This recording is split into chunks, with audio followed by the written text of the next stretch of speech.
বিক্রয় মূল্যের উপর 10% লাভ হলে ক্রয় মূল্যের উপর শতকরা লাভ কত?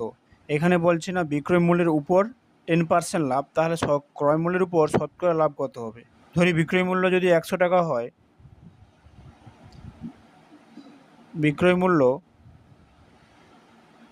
যদি 100 টাকা হয়, তাহলে ক্রয় মূল্য কত হবে? 10% লাভ যেহেতু বলছে কি ক্রয় মূল্য 90 টাকা।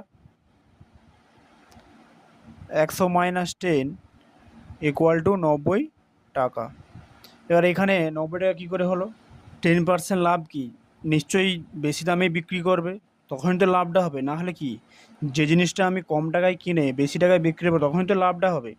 এবার কি, বিক্রয় মূল্য যেহেতু এখানে 10% লাভ বলে দিচ্ছে, তাই বিক্রয় মূল্যকে যদি আমি 100 রাখি, ক্রয় মূল্য 90 টাকাতে কিনছি বলেই তো 100 টাকাতে বিক্রি করছি, তাই এখানে 100 ধরার পর এখানে 90 করলাম।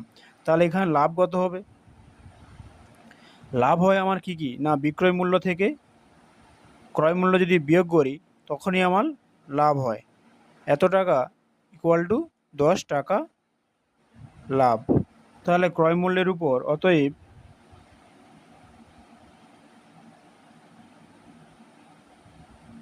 ক্রয় মূল্যের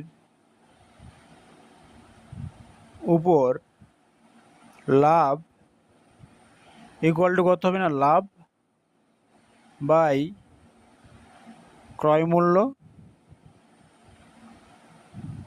ইন্টু 100%। যেহেতু আমার এখানে লাভ বাই ক্রয় মূল্য, এবার যেহেতু ক্রয় মূল্যের উপর বলছে তাই ক্রয় মূল্য রাখলাম, তাই উপরে লাভ রাখলাম।